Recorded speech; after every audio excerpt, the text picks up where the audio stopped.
ఇప్పుడు ఐఫోన్స్ చాలా strong security ఉంటది. ప్రైవసీ ఉంటది అంటారు గదా! How strong are they? Ah, సరిగ్గా చెప్పాలంటే గనక iPhones are very strong in security అంటారు. హ్మ్.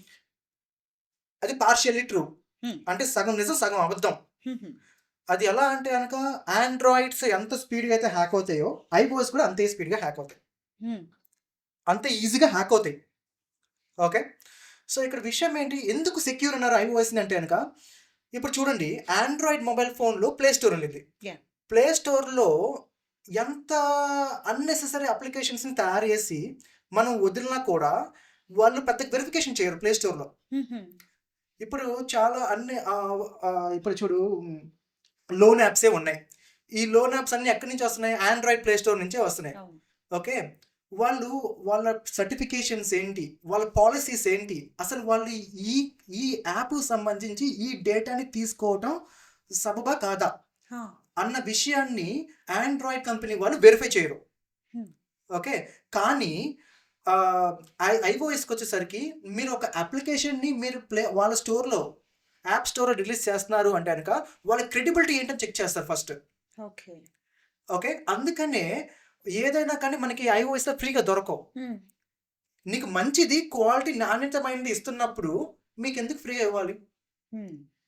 ఆండ్రాయిడ్‌లో మీ డేటాలు వాళ్ళు నొక్కేస్తున్నప్పుడు అప్పుడు ఫ్రీ ఇవ్వడంలో తప్పులేదు గదా!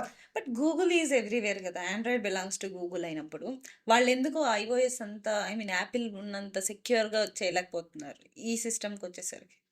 యాక్సెసిబిలిటీ. సో, ఇక్కడ విషయం ఏంటంటే గనక మరీ టెక్నికల్‌గా వద్దులెండి. జనరల్‌గా ఐటీ ఫీల్డ్‌కొస్తే కాన్ఫిడెన్షియాలిటీ, ఇంటిగ్రిటీ అండ్ అవైలబిలిటీ అని ఉంటుంది. హ్మ్. అంటే ఈ మూడిటిని సమతుల్యత మెయింటైన్ చేయాలని చెప్పి అంటారు.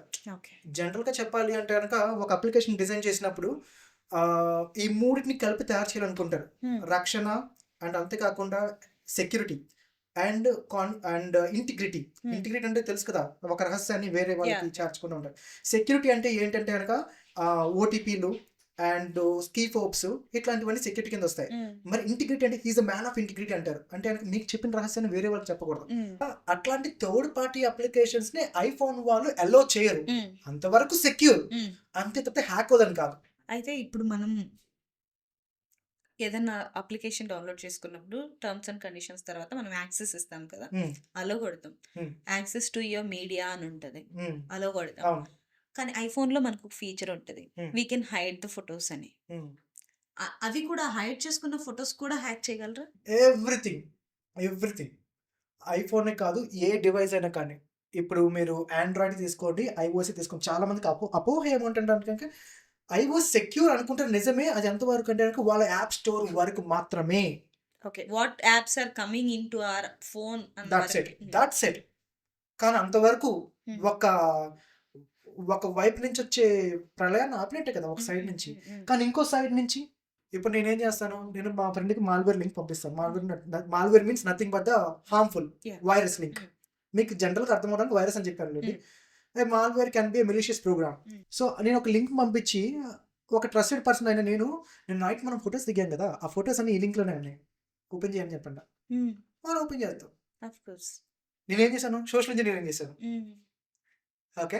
ఆ లింక్ మీద క్లిక్ చేయంగానే అతని మొబైల్ ఫోన్‌లోకి malicious person harmful program inject అయ్యిద్ది. హ్మ్. అది ఫోటోస్ కూడా చూసుకోవచ్చు.